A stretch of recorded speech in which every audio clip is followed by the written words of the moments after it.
Bahasa sorga itu apa? Syakaraba, syakaraba. Coba bicara syakaraba dengan orang, siapa bisa ngerti?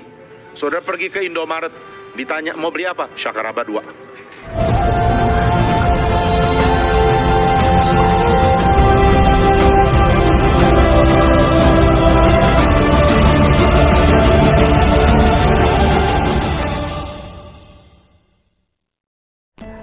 Halo guys, di video ini saya akan menunjukkan kepada kalian sebuah cuplikan khotbah dari Pendeta Jimmy Pardede yang menjelaskan kepada kita tentang bagaimana orang Kristen itu melihat keselamatan yang sudah dia miliki itu bermakna apa bagi hidupnya di dunia sekarang, gitu ya.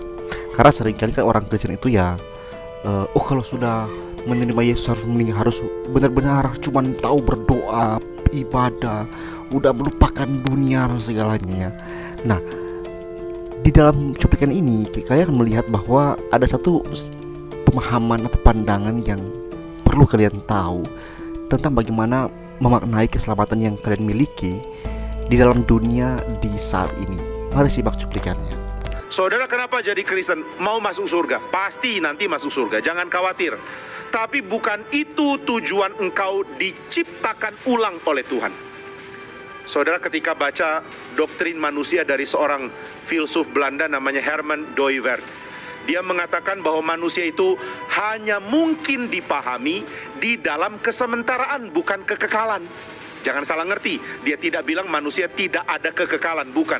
Tapi yang dia maksudkan adalah segala mode berpikir yang kita punya, segala pengharapan yang kita miliki, dan segala janji yang Tuhan berikan adalah janji, pengharapan, dan cara berpikir yang sangat kompatibel, yang cocok sekali untuk diterapkan di dunia ini.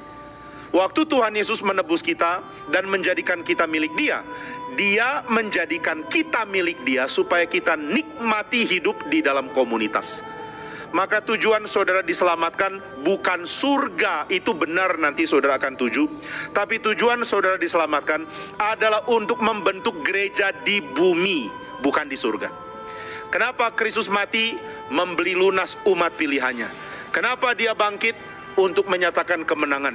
Kenapa Dia naik ke surga? Untuk mengirim Roh Kudus. Kenapa Roh Kudus dikirim? Untuk membentuk gerejanya. Tujuan Yesus mati dan bangkit adalah untuk menebus saudara dan saya, sehingga saudara dan saya pasti selamat tanpa perbuatan apapun. Tapi keselamatan tanpa perbuatan itu titik awal dari status kita di hadapan Tuhan. Maka jangan lupa bedakan justification dan sanctification. Ada pembenaran, saya dibenarkan karena iman kepada Kristus dan itu cukup. Tapi kamu dibenarkan dengan tujuan apa? Dengan tujuan menikmati dikuduskan. Apa itu dikuduskan? Dikuduskan berarti engkau mampu mendedikasikan hidup bagi Tuhan dan bagi komunitasmu. Dan inilah tujuan keselamatanmu. Tujuan keselamatan adalah menikmati kehidupan di dalam gereja. Menikmatinya sekarang dan selamanya. Apakah menikmatinya berhenti sampai di sini? Tidak. Ini adalah kenikmatan yang akan dilanjutkan sampai kebangkitan. Sudah mulai sekarang dan akan diteruskan nanti sampai kebangkitan. Nah, itu sebabnya Herman Dooyeweerd mengatakan, kalau kamu mau melihat doktrin manusia atau pengertian tentang manusia, jangan berspekulasi tentang apa itu manusia setelah mati. Karena nggak ada yang tahu bagaimana menjawabnya. Engkau akan di surga, betul. Tapi berada di surga itu tidak bisa kita pikirkan dan pahami sekarang. Kalau saya sudah jadi warga sorga, terus bedanya apa dengan warga bumi? Oh, warga sorga pakai bahasa sorga. Bahasa sorga itu apa? Syakaraba, syakaraba. Coba bicara syakaraba dengan orang, siapa bisa ngerti? Saudara pergi ke Indomaret, ditanya mau beli apa? Syakaraba 2. Apa itu? Oh, kamu nggak ngerti bahasa surga. Maaf, saya nggak layak bicara dengan kamu dan kamu nggak layak bicara dengan saya. Nggak bisa. Tidak kompatibel untuk memberkati dunia. Injil adalah Injil sejati karena membuat orang mampu jadi berkat di sini, di bumi, bukan di sorga. Di sorga siapa yang perlu saudara jadi berkat di sana? Semua orang sudah menikmati Tuhan kok. Saya di sorga, apa masih disuruh khotbah lagi? Pak Jimmy tolong khotbah di mana? Di sorga. Di mana? Di sebelah tahta Kristus. Loh, oke, saya akan khotbah tentang kemuliaan Kristus. Nanti mereka bilang gak usah dikhotbahin Pak, sudah ada di sebelah Bapak. Kristusnya sudah dinyatakan kemuliaannya, gak perlu. Di sorga saya tidak perlu khotbah. Di sorga saya tidak melayani orang-orang di sana. Di bumi saya melayani. Di bumi saya mengasihi dan kasih saya bermakna. Di bumi saya berjuang untuk hidup suci bersama dengan komunitas. Maka tujuan saya diselamatkan adalah untuk menikmati hidup di dalam komunitas, di dalam gereja. Nah guys, itulah cuplikannya. Satu hal yang cukup lucu ya tadi disampaikan.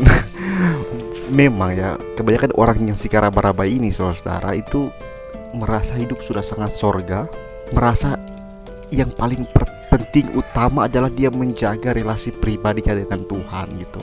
Sampai-sampai bisa berbahasa sorga, tapi implikasi di tengah-tengah dunia kehidupannya itu malah cuma menjadi orang yang suka menjustifikasi orang lain yang gak sama seperti dia. Gereja tuh gak punya Roh Kudus, gak tahu berbahasa roh. Kamu tuh saat teduhnya jarang. Aku saat teduh setiap hari, bahkan sampai 5 kali sehari. Dia hanya memikirkan dirinya sendiri dalam keselamatan yang dia miliki, tapi tidak pernah membuka pengertian tentang bagaimana sebenarnya benar-benar memaknai itu dalam hidupnya sehari-hari. Bahkan saudara, Pendeta Jim bilang bahwa si raba-raba itu kan menjadi bahasa yang dipakai untuk menunjukkan kerohaniannya. Tapi sebenarnya kerohanian itu ditunjukkan bukan dengan cara seperti itu. Kerohanian ditunjukkan dengan cara bagaimana kita berimplikasi di dalam kehidupan kita, saudara, di tengah keluarga kita, di tengah-tengah pergaulan, di tengah-tengah tempat kita bekerja, dimanapun kita, itu implikasi dari kerohanian ya. Bukan berapa sering kamu saat teduh, berapa sering kamu nyanyi setiap hari lagu rohani, di HP-mu semua lagu rohani, setiap ibadah pakai bahasa si raba-raba, padahal bukan bahasa roh, yaitu bahasa sesat saudara. Nah, jadi begitu saudara ya. Kiranya ini menjadi berkat untuk kita semua, membuka wawasan kita, dan ya kalian harus bagikanlah video ini, share ke teman-teman agar supaya mereka juga memahami apa yang kalian pahami dari video ini ya. Tuhan memberkati saudara-saudara sekalian. Sampai jumpa di video akan datang. Shalom.